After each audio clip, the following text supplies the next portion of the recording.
It is overtime here again at Old Favorite Friday, and we are at Barrel of Monks as always, talking about incredible classic beers. I love all the beers that we do for Old Favorite Friday. That's the entire purpose, is the beers that I love, beers that I think may even go underappreciated because they're timeless, they've been around forever. That's why we do this, to highlight these beers. So I'm excited every week. I'm particularly excited, though, this week, because this beer, Edmund Fitzgerald Porter, is by Great Lakes Brewing. And this is a brewery from Cleveland, Ohio, near, in the Midwest, near where I grew up in Detroit. Been around since 1988. It is not distributed down in Florida. In fact, I've never seen a Great Lakes beer down in Florida. And as much as I love all the beers from Great Lakes that I've had, two beers stand out to me. One is the Edmund Fitzgerald Porter, which I'm going to get to in a second. And the second one would be the Dortmunder Gold. Now, Dortmunder Gold is one of my top 5, top 10 favorite beers of all time. It's just perfect. It's so well done. And I've been trying to get my hands on it for Old Favorite Friday forever. I've met people from Cleveland that tell me they're going to send me beer. I don't blame them for not doing it, but I've had so many people say, I'm going to help you get your hands on this. I'm going to go home. I'm going to send it. I'm going to bring it. And it just never happens.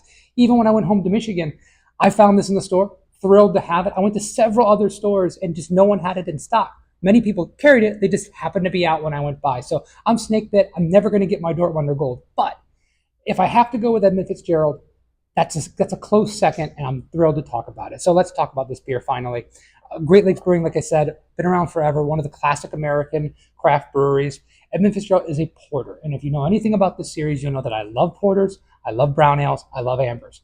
These are styles of beer that not as many people do these days, but they're just complex and interesting and drinkable. This beer is only 6%. It doesn't have to be a 14% imperial stout. When people see darker beers now, they're thinking it's all going to have candy bar ingredients and they're going to have the consistency of motor oil. It's an American porter that is intensely drinkable with this amazing combination of like dry cocoa powder, coffee. I'm even getting a little bit of like dark fruit flavors in there. I'm picking up even on the nose, almost like a little creme brulee, a little bit of sweet caramel. But this beer is just perfect. They've won like 20 medals for World Beer Cup, Great American Beer Fest, World Beer Championships, what have you. It is so well respected in the craft beer scene of people that actually brew beer. That is one of those beers that you look to and say, we're making a beer, we're making a style. Let's try some of the great examples to get some inspiration and see where we want to go and what direction we want to lean when making the beer. Uh, Porters, like I said, underappreciated. A good porter should have dryness, but it should not have like what I call like that acrid dryness, that like mouth numbing dryness that you get out of some beers when they're not well balanced. More that nice, pleasant bitter roast coffee with those chocolate notes. This is a beer that is just made to pair with foods. There's tons of different things that we can go over of different food profiles that some might not even think would go well with a porter like this. The classic thing is you lean into those flavors like coffee, like a coffee dry rubbed pork tenderloin, or even just going, hey, it has some hints of like baker's chocolate, so let's do chocolate. Let's do a chocolate molten lava cake or what have you. And those are easy pairings. But there's other things that go really well with this. I would love this beer in chili, just like a nice, especially if there's a little bit of spice in there. Even more so if you can go with like a gamey meat like venison or something like that. You're just gonna have such great flavors. Often chilies, you're gonna bring out some of the more sweetness in the chili that you can, some people like that add honey or brown sugar. Those flavors will complement really well with the dry roasted bitterness of the porter.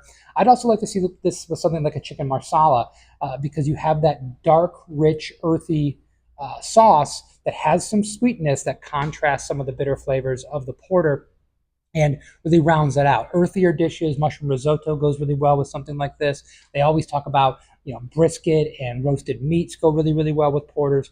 They're really versatile, and unfortunately, so many people are scared of darker beers, and that's why they got onto the candy bar stouts because they were like, "Oh, this is a dark beer that tastes like an almond joy. I love almond joy," whereas they think, "Oh, everything dark has to be heavy. Everything dark has to be, really filling," and that's just a trick of the eye. It's just not true.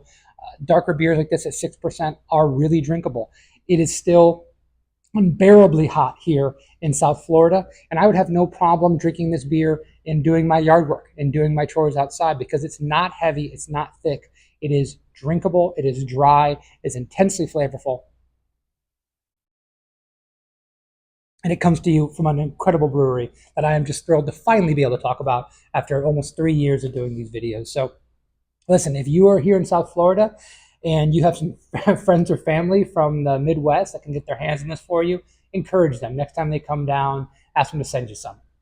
If you are lucky enough to live outside of the Florida region, you're a big fan of Barrel Monks, you follow these videos, you are lucky, go get yourself some Edmund Fitzgerald Porter. I almost was able to say that. Edmund Fitzgerald Porter this weekend. I also have to throw out, being from Michigan, we have a big, Edmund Fitzgerald was a ship that went down, I believe, in Lake Superior. There's a lot of lore around that. So this beer just speaks to every part of my soul. It's got a great name that encapsulates the place I come from. It's an incredible style that people don't appreciate as much. It's a legacy brewery that just does everything extremely well. What's not to love? So please, if you can't get your hands on this because you're not lucky, just go get a porter this weekend. Go get a dry, drinkable American porter. There's tons of them I've covered on this channel before.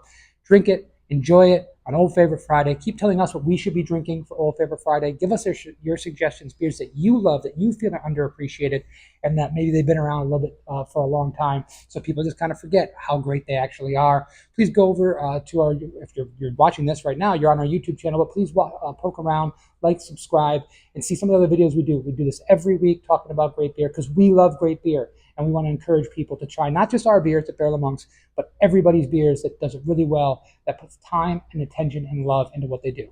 We'll see you next time. Cheers.